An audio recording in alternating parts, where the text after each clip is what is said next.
ഇന്ന് നമ്മൾ ഉണ്ടാക്കാൻ പോകുന്ന അപ്പത്തിന് വേണ്ടിയുള്ളൊരു ചമ്മന്തിയാണ്, തേങ്ങ ചതച്ചെടുത്ത ചമ്മന്തി. അപ്പം ചമ്മന്തിക്ക് വേണ്ട ചേരുവകൾ: 1 കപ്പ് തേങ്ങ ചുരണ്ടി എടുത്തിട്ടുണ്ട്, 1 സ്പൂൺ കടുക്, 3 നെല്ലി നമ്മുടെ ചുവന്നുള്ളി, കൊച്ചുള്ളി, അതുപോലെ ഉപ്പ് ആവശ്യത്തിന്, 2 ടീസ്പൂൺ നമ്മൾ വെളിച്ചെണ്ണ എടുത്തിരിക്കുന്നത്. കടുക് വറക്കാൻ വെളിച്ചെണ്ണയാണ് നല്ലത്. പിന്നെ കടുക് വറക്കുന്നതിന് വേണ്ടി കൊച്ചുള്ളി ചെറുതായിട്ട് അരിഞ്ഞത് 1 ടീസ്പൂൺ എടുത്തിട്ടുണ്ട്. 3-4 ചെറിയ കൊച്ചുള്ളി മതി. 2 വറ്റൽമുളക്, കറിവേപ്പില. പിന്നെ അതുകൂടെ ചമ്മന്തി അരയ്ക്കുന്നതിന് നമുക്ക് അതിനോട് ഈ മുളക് പൊടിച്ചതാണ്, തീരെ പൊടിച്ചതല്ല, ചതച്ചെടുത്ത്. ഇത്രയുമാണ് നമുക്ക് ഇതിന് വേണ്ടി ഇൻഗ്രീഡിയൻസ്. ആദ്യം നമുക്ക് ഈ തേങ്ങയും മുളക് ചതച്ചതും അതുപോലെ കൊച്ചുള്ളി ഉപ്പും കൂടെ ചേർത്ത് മിക്സിയിലിട്ടൊന്ന് ചതച്ചെടുക്കാം. മിക്സിയിലിട്ട്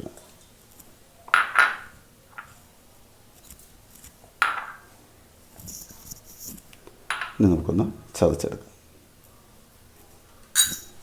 മിക്സിയിലിട്ടിട്ട്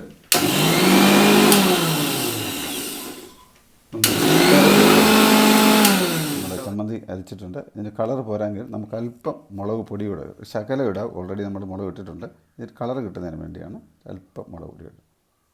എന്നിട്ട് അത് ഒന്നുകൂടെ ഒന്ന് ചതച്ചെടുക്കും. നമ്മൾ ചമ്മന്തിക്കുള്ളത് ചതച്ചെടുത്തിട്ടുണ്ട്. ഈ പരുവത്തിലായിരിക്കണം. ഇത് കൂടുതൽ അരഞ്ഞു പോയാൽ അല്ലാത്ത ചമ്മന്തി പോലെ. ഇത് നമ്മൾ പീരയായിട്ട് എടുക്കുന്നത്, അപ്പത്തിൻ്റെ കൂടെ കഴിക്കുന്നതിന്. ഇനി നമ്മൾ എണ്ണ ചൂടായി വന്നിട്ടുണ്ട്. അതിലേക്ക് കടുക് ഇട്ടു. കടുക് ഒന്ന് പൊട്ടിയതിന് ശേഷം, കടുക് പൊട്ടിയിട്ടുണ്ട്, നമുക്ക് കൊച്ചുള്ളി അതുപോലെ വറ്റൽമുളക് മുറിച്ച് എണ്ണത്തിലിടുക, കറിവേപ്പില.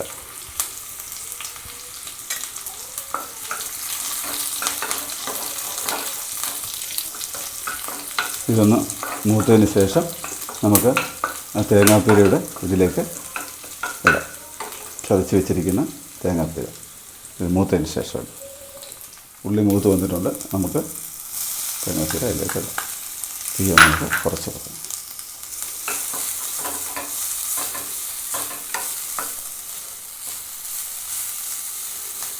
നമ്മുടെ അപ്പത്തിനുള്ള ചമ്മന്തി റെഡി ആയിട്ടുണ്ട്.